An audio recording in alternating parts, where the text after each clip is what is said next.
ഇക്കാലത്തൊരു മേൽഗതി ഉണ്ടാവണമെങ്കിൽ ബിസിനസ്സേ രക്ഷയുള്ളൂ. വിജയേട്ടന്റെ ശുദ്ധ മനസ്സിന് ബിസിനസ് പറ്റൂല വിജയേട്ടാ. മനസ്സുകൊണ്ടാണോ ബിസിനസ് ചെയ്യുന്നത്? ബുദ്ധിയും പണവും ഉപയോഗിച്ചല്ലേ. ഞാൻ എന്തുമാത്രം എക്കണോമിക്സ് പഠിച്ചതാ. അതിൽ കുറച്ചെങ്കിലും ജീവിതത്തിൽ പ്രയോഗത്തിൽ വരുത്താൻ സാധിക്കണ്ടേ? അതെ അല്ലേ, നമ്മൾ എക്കണോമിക്സ് പഠിച്ചിട്ടുണ്ടെങ്കിൽ നമുക്കത് എവിടെയെങ്കിലൊക്കെ യൂസ് ചെയ്യാൻ പറ്റണം. ഇപ്പോൾ ശ്രീനിവാസൻ പറഞ്ഞൊരു കാര്യമാണ് എന്താ, ഒരു ബിസിനസ് നമ്മൾ ചെയ്യുന്നത് മനസ്സുകൊണ്ടല്ലല്ലോ, ബുദ്ധിയും പണവും ഉപയോഗിച്ചിട്ടല്ലേ എന്ന് ശ്രീനിവാസൻ പറഞ്ഞു അല്ലേ. ശരിയാണ്, നമ്മൾ ബിസിനസ് ചെയ്യുമ്പോൾ നമുക്ക് എന്താണ്, ബുദ്ധിയും പണവും അത്യാവശ്യമാണ്. പക്ഷേ എക്കണോമിക്സിലോട്ട് വരുമ്പോൾ എക്കണോമിക്സ് വേറൊരു കാര്യം കൂടെ പറയുന്നുണ്ട്.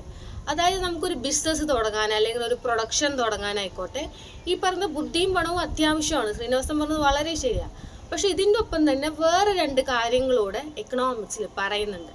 ഏതൊക്കെയാണെന്നറിയോ? ഏത് പ്രൊഡക്ഷൻ ആയിക്കോട്ടെ, എന്തിൻ്റെ ഗുഡ്സിൻ്റെ പ്രൊഡക്ഷൻ ആയിക്കോട്ടെ, എന്താണെങ്കിലും ഏത് ബിസിനസ് പ്രൊഡക്ഷൻ ആണെങ്കിലും നമുക്ക് ടോട്ടലി 4 കാര്യങ്ങൾ ആവശ്യമാണ്. അതിലൊന്നാണ് എന്താ, ഈ പറയുന്ന പണം അല്ലെങ്കിൽ മണി. മണി എന്ന് പറയുന്നത് നമുക്ക് എന്തായിട്ട് പറയാം, ഒരു ക്യാപിറ്റലാണ്. ക്യാപിറ്റൽ എന്ന് പറയുമ്പോൾ എന്താ അർത്ഥം, ഒരു ഇൻവെസ്റ്റ്മെൻ്റ് ആണ് അല്ലേ. ബിസിനസ് തുടങ്ങുമ്പോൾ നമ്മൾ ചെയ്യുന്ന ഒരു ഇൻവെസ്റ്റ്മെൻ്റ് ആണ്. നമുക്ക് അത്യാവശ്യമായിട്ടുള്ള ഒരുപാട് കാര്യങ്ങളാണ് അല്ലേ. മണി ഉണ്ടാവാം, മെഷീൻസ്, ടൂൾസ്, അതുപോലെ പലതും ഉണ്ടാവും. അതെന്താണ്, ക്യാപിറ്റലാണ്. നമുക്ക് മണി എന്ന് പറയുന്നത് എന്തായിട്ട് പറയാം, ഒരു ഫിസിക്കൽ ക്യാപിറ്റലായിട്ട് പറയാം.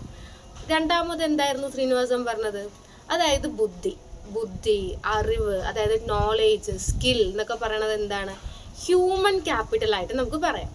ഈ 2 കാര്യങ്ങളാണ് ശ്രീനിവാസൻ പറഞ്ഞത്. ഇതല്ലാതെ എക്കണോമിക്സിൽ വേറെ 2 കാര്യങ്ങളൂടെ ഉണ്ട്. എന്താണെന്നറിയോ? ഒന്നെന്ന് പറയുന്നത് ലാൻഡ്, പിന്നെ സെക്കൻഡ് വൺ ലേബർ. ലാൻഡ് എന്ന് പറയുമ്പോൾ അറിയാലോ, നമുക്ക് നാച്ചുറലി അവൈലബിൾ ആയിട്ടുള്ള എല്ലാ കാര്യങ്ങളും, സോയിൽ ആയിക്കോട്ടെ, മിനറൽസ് ആയിക്കോട്ടെ, എല്ലാം കൂടെ ഒന്നിച്ച് വരുന്നതിനെയാണ് നമ്മൾ എന്ത് പറയുന്നത്, ലാൻഡ് എന്ന് പറയുന്നത്. ലേബർ എന്ന് പറയുമ്പോൾ നമുക്കറിയാം, നമുക്ക് ഒരുപാട് വർക്കേഴ്സിന് ആവശ്യമാണ്.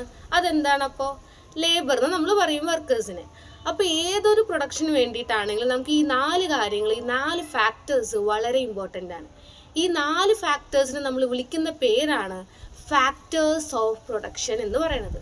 ഓക്കെ, നമ്മൾ എക്കണോമിക്സ് നമ്മൾ പ്രത്യേകിച്ച് 9th നമ്മൾ സ്റ്റാർട്ട് ചെയ്യുന്ന സമയത്ത് ഏറ്റവും ബേസിക് ആയിട്ടുള്ള പോർഷനാണ് അത്, അതായത് ഫാക്ടേഴ്സ് ഓഫ് പ്രൊഡക്ഷൻ എന്ന് പറയുന്നത്.